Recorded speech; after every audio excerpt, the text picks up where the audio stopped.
안녕하세요. 오늘도 열반경 제25권 사자의 보살품을 계속해서 공부하겠습니다.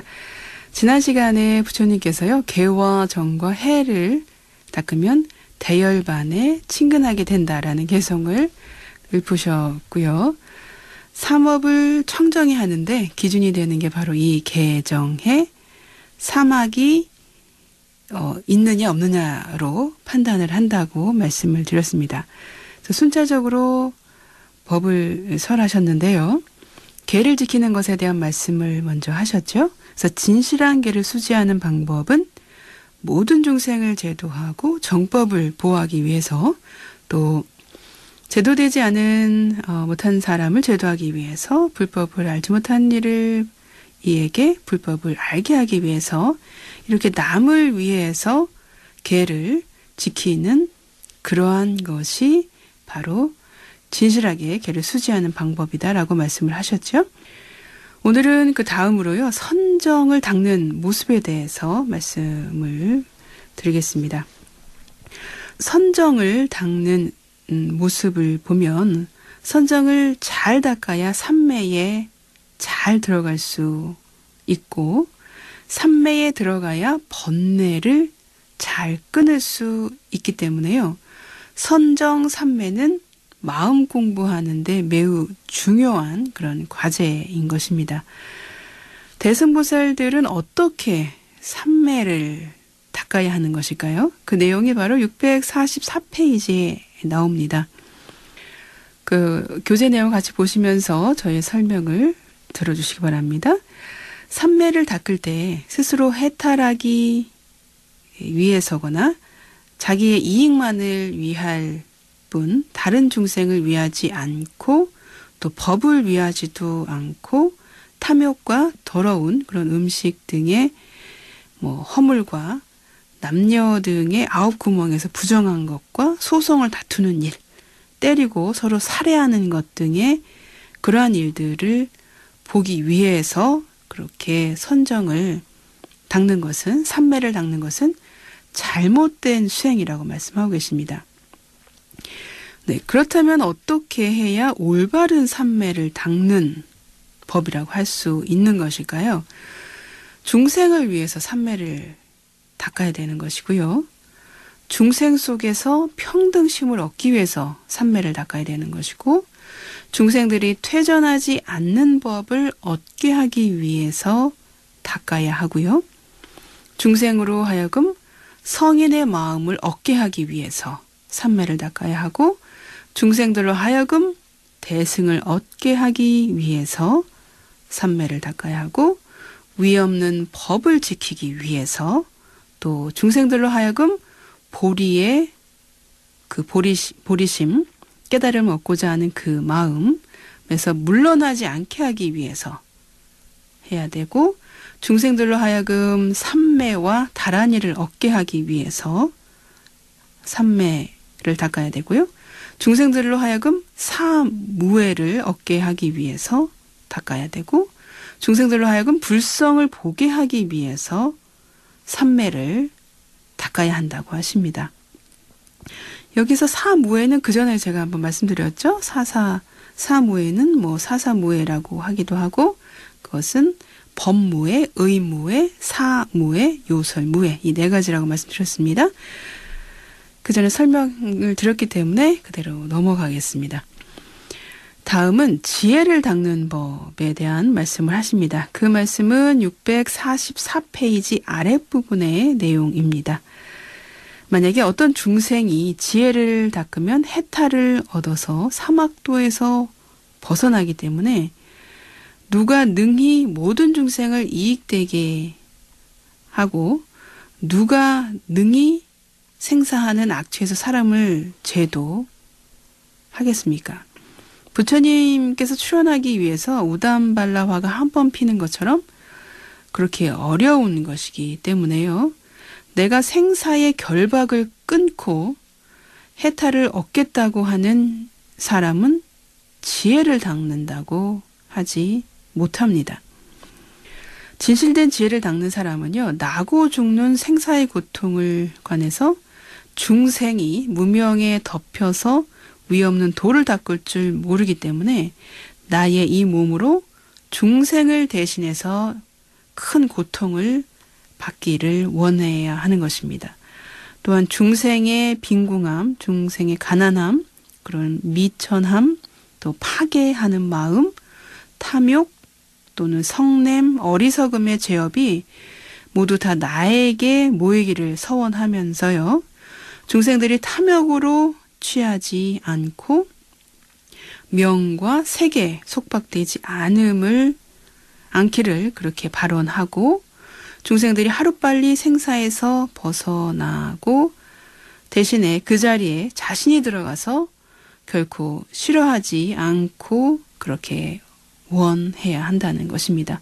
모든 사람들이 안욕 따라 삼약 삼보울이 없기를 그렇게 발언해야 하는 것입니다. 또 수행자는 이렇게 닦을 때 지혜를 보지 않으며 지혜의 모양을 보지 않고요. 또 닦는 사람도 보지 않고 과보도 보지 않는데요. 이것을 바로 진실한 지혜를 닦는 수행이라고 하는 것입니다.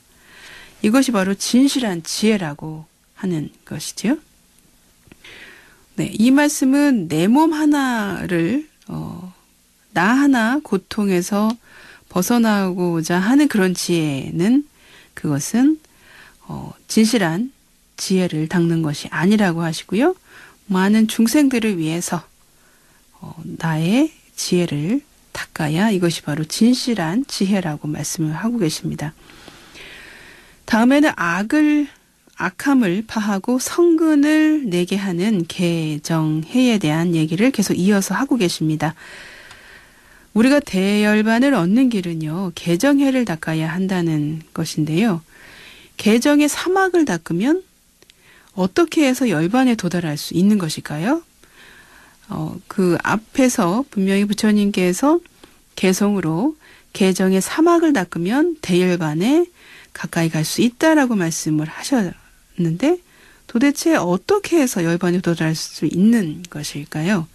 경전에서는요, 이 개정해를 닦으면 악을 파하게 되고요, 선근이 증정하게 되고 또 불성이 개발되기 때문에 열반을 증득할 수 있다라고 그렇게 말씀하고 계십니다. 먼저 악을 파하는 사막으로 첫 번째는 개를 닦아서 나쁜 유르를 파해야 한다는 것입니다. 나쁜 율의는 악행을 일삼는 것으로 16가지가 있습니다. 그 16가지 나쁜 율의는, 나쁜 악행은, 나쁜 그 괴율은 645페이지 중간 부분에 그 내용이 나옵니다. 그 내용을 한번 보겠습니다. 이익을 위해서 짐승을 길러서 살찌워 파는 것인데요. 이 짐승이 여러 짐승이 나옵니다. 그것이 그 16가지 중에 다 속해 있습니다. 그 짐승은 경전에 양이나 염소, 돼지, 소, 송아지, 닭, 오리, 물고기를 길러서 또 살찌워서 팔거나 하는 건 이건 나쁜 율이라고 말씀하시고요. 이익을 위해서 이런 것들을 사서 잡는 행위, 이거 아주 나쁜 율이고요. 또 사냥하거나 낚는 행위, 이것도 나쁜 율이고요. 이간시키는 말을 하는 것, 이것도 나쁜 율이라고 말씀하십니다. 용을 주술로서 길들이는 행위, 이것도 나쁜 율이라고 말씀을 하고 계십니다. 이러한 행위에 이르르는 것을 악업, 결국 이런 것이 악업이 된다는 말씀을 하십니다. 이러한 악행을 파해서 개근이 청정해져야 한다고 말씀하고 계십니다. 두 번째는 정을 닦아서요, 모든 세간의 생사를 가져오는 삼매를 능히 끊는 것을 말씀하고 계십니다. 생사에 얽매이게 하는 삼매로는 무신 삼매 내지 또는 비상 비비상 삼매 등이 있는데요. 무신 삼매는 없을 무자에다가 몸신자를 썼습니다. 몸이 없다는 그런 뜻입니다. 그래서 무신삼매인데요. 이 무신삼매는 공안 선정에 들어가서 색마저 멸해버려서 몸이 없다고 보는 삼매입니다. 중생으로 하여금 뒤바뀐 마음을 내게 하는 것이죠. 뒤바뀐 마음, 또 전도심이라고 얘기를 하죠. 이 뒤바뀐 마음이라고 하는 것은 이 세상은 영원하고 즐겁고 내가 있고 몸은 청정하다고 생각해서 집착하기 때문에 이러한 생각을 파하게 하는 것이 바로 이 뒤바뀐 마음이라는 것이죠. 이 외에도 무변심 삼매는 무색계 식처정을 말하는 것인데요. 정취 삼매는 무소유처정을 말하는 것입니다. 그리고 세변 삼매는 비상의 선정으로 이 선정에서는 8만 겁을 능히 다 알기 때문에 세변, 세상 세자에다가 가변자 써서 세변이라고 하고요. 또 비상이 3개에 있음을 표시하기 때문에 세변이라고 한다고 합니다. 그리고 세단 삼매라고 하는 것이 있는데요. 이 세단, 끊을 단자를 써서요. 세상을 끊는다. 세단 삼매라고 하는 것은 8만 것밖에는 알지 못하기 때문에 이것을 단이라고 한다고 합니다. 그리고 세성삼매라는 것이 있는데요.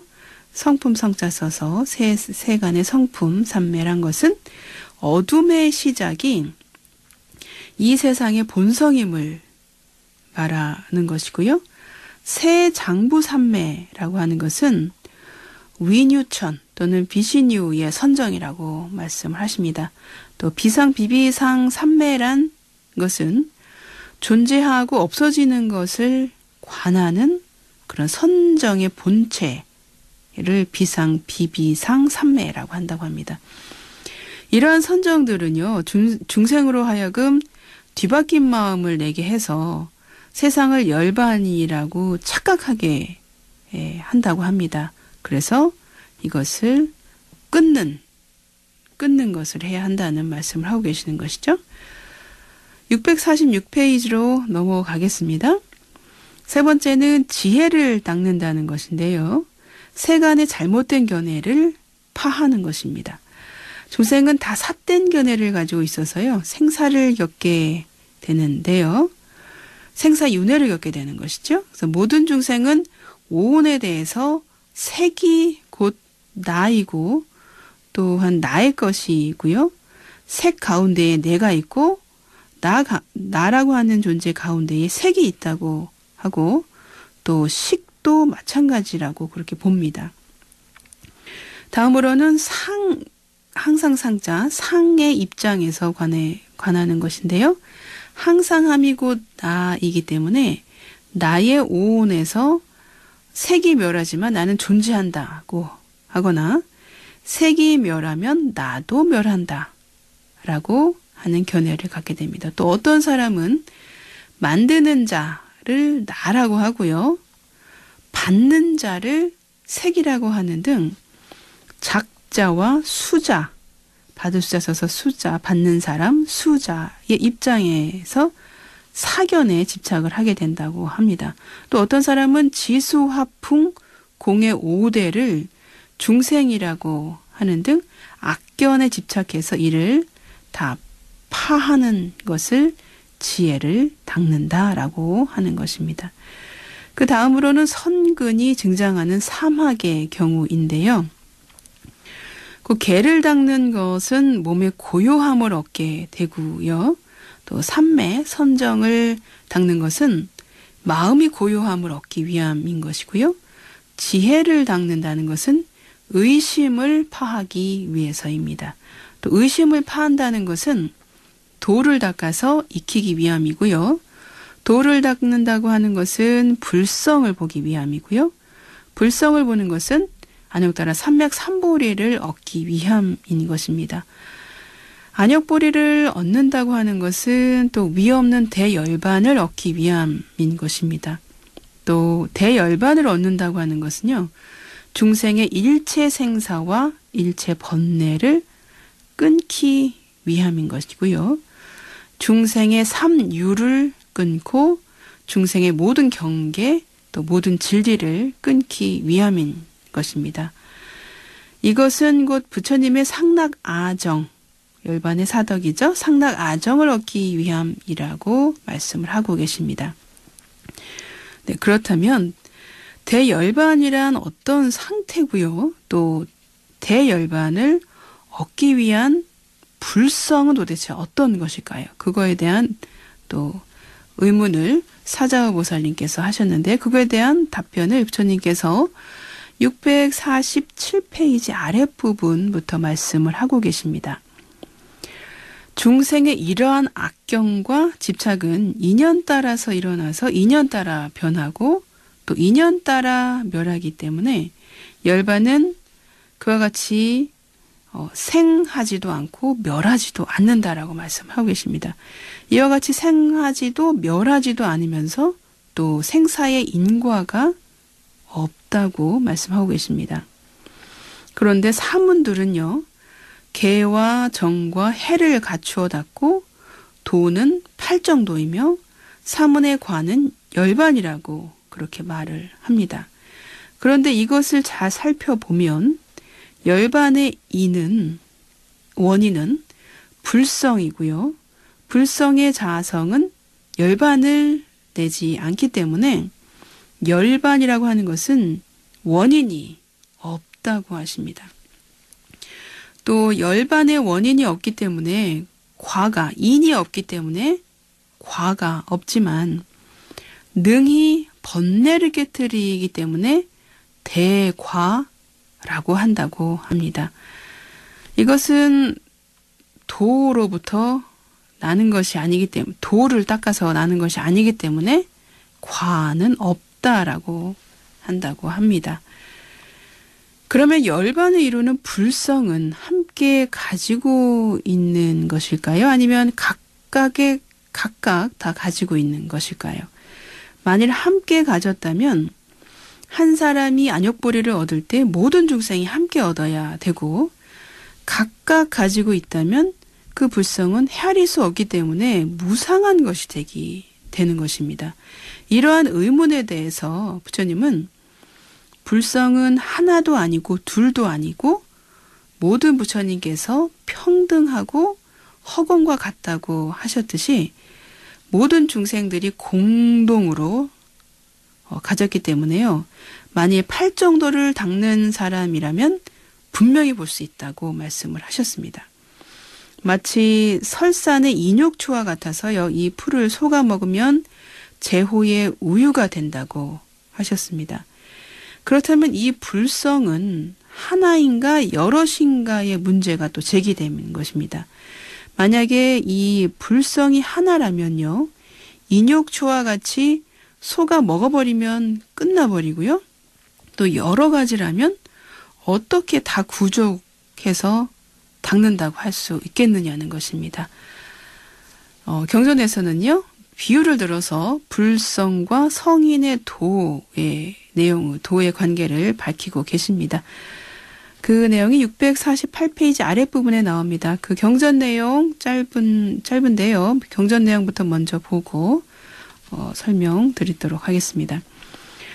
선남자여 마치 평탄한 큰 길은 모든 중생들이 모두 그 위로 다니고 장애할 것이 없으며 중간에 나무가 있어서 그늘이 매우 시원하여 오고 가는 사람이 수레를 멈추고 그 아래에서 쉬어가지만 그 나무 그늘은 항상 그곳에 있어서 옮겨가지 않고 없어지지 않으면서 없어지지도 않고 가는 이도 없는 것과 같다. 라고 이렇게 경전에서 말씀을 하고 계십니다. 여기서 길은 성인의 도에 비유하고요. 그늘은 불성에 비유하고 또 우리는 성인의 도를 따라 닦아가면 다 한 가지로 불성의 그늘에 들어가게 된다는 말씀을 하고 계십니다. 요 뒤의 내용은 다음 시간에 이어서 하도록 하겠습니다. 부처님의 요운을 마음에 새기면서 오늘의 경전 공부 마치겠습니다. 형성된 것은 모두 소멸하기 마련인 법이다. 게으르지 말고 부지런히 정진하라.